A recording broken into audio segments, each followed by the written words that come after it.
Welcome back to Wayne TV. I'm Joel Gilley. I have a very special guest with me today. I have Robert Hosford with the USDA, and you basically run North Carolina for the USDA, right? Well, I take a role in the Rural Development Agency as a state director, actually, Joel. And we're honored to be here today. We're traveling with our state commissioner of insurance, Mike Causey, and we're hitting a number of different spots. But one thing that I do want to share with your viewers is that our commitment in this administration, in dollar-wise to Wayne County alone, has been over $72 million. Wow. In not quite 4 years. And that falls directly in line with President Trump and Secretary Perdue's direction to enhance these rural communities. As I drive around this part of the state, it becomes fairly evident that Goldsboro, Kinston are now bedroom communities of Raleigh. Yeah. And bedroom communities of each other. So that means that I have to have our agency working with these smaller communities to prepare for their growth. So our commitment is strong, and we're looking forward to pushing dollars out. I would like to say also I could not be this successful without Senator Tillis, Mr. Rouser, Congressman Rouser. Yep. They both fight hard in Congress, in the halls of Congress, for this county, that's for sure. We see a lot of the press releases coming out from your organization and a lot of great dollar figures. Talk a little bit about what some of those projects are, what they mean to the communities that you're serving. Absolutely. So we work in four different areas. One is going to be single-family home loans, multifamily home loans, business and industry loans, and then we work in the community facilities. So let's go with community facilities. After we visit with you, we're going to go down to Renew Life. Yep. And we're going to have a visit with the owners down there. And that is a critical care facility that is kind of unique in this state. It's for traumatic head injuries. Mm-hmm.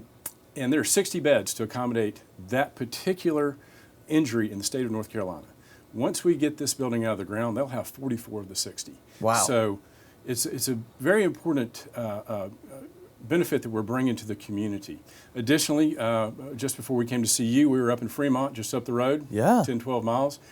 We helped finance a couple of police vehicles. Yeah. And then later on this afternoon, the commissioner and I will be traveling down to Trenton for a state-of-the-art fire department that was unfortunately ruined in one of our last hurricanes. One of our mini hurricanes. You picked the one. But it was time for that community to get some new facilities. Yeah. So we look for partnerships in rural North Carolina, and we value them very much. And it's our direction. I think some things that people may not understand is like the USDA is so much bigger than most people realize. We're not all meat inspectors. It's not all meat inspectors, and I'm glad you said that because that's kind of that thing that people think about when they think of USDA, but it really is so much more for the rural communities.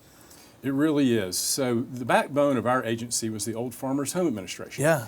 And then over the years, we kind of changed and morphed, and Congress decided to give us more authority to do different things, such as water environmental programs. If a rural community comes to us and says, you know, my wastewater treatment facility has been in the ground since 1942, we can help you finance. Yeah. Because you need to upgrade. So going back to what I said earlier, Joel, as we look at the growth in this state, we look at what we're going to look like population-wise by 2030, these smaller rural communities become very attractive, especially with the interstate system in the state. You can get from here to Raleigh in less than an hour. Yeah. And if you're thinking, I use my neighbor for example. He and his new wife just moved here from San Francisco. Lived in 800 square feet, $1.1 million. Mm-hmm. They bought a 3-bedroom, 3-bath up in North Raleigh for $400,000. Yep.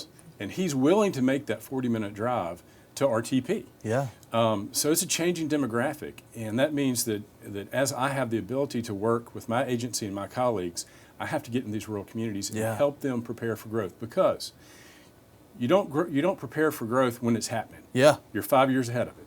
And that's what I think is so important. That we were talking a little bit off camera about the forward looking that you guys are having to do all the time with changing in demographics and changing in people moving in, because you have to stay, like you said, 5 years ahead. Right. So if you think, let's make up a town. Town XYZ currently has 4,000 people in it. It's 32 miles from Raleigh. They haven't had an upgrade on their sewage system, and there's a lot of old neat houses there. Where do you think these people might consider moving? Yeah. So I have to be in the sewage, we call it in the ground, before they get here. And with our growth, what they're projecting out through 2030 and 2040, this state's going to be the seventh largest state in the United States, Wow. population-wise. That is hard to believe. Like you said, a lot of great things that happened this morning up in Fremont and down at Renew Life. A lot of great projects that your group is doing here. Any other things that we'd like to talk about today, we'd like to highlight? Well, I tell you, later on this afternoon, be watching for the press. We will be obligating $37 million this afternoon into the state of North Carolina. Wow. In various, it's everything from high schools, charter schools, fire departments. So we have a big day today, and so be watching for that. And I just encourage your viewers and your communities, town managers, county managers, reach out to us. USDA is here to help. A lot of great things on social media as well for the USDA. You can follow them online and keep up with all the great investments that are happening. I mean, there's investments in healthcare and education. The list goes on and on. So I do encourage you to at least stay informed about a lot of the great things that the USDA is doing here in Wayne County. Anything else, sir? Thank you for your time, and thank you for your viewership. Absolutely. Anytime Yeah. you want to come by, you're welcome. Thank you so Joe. much.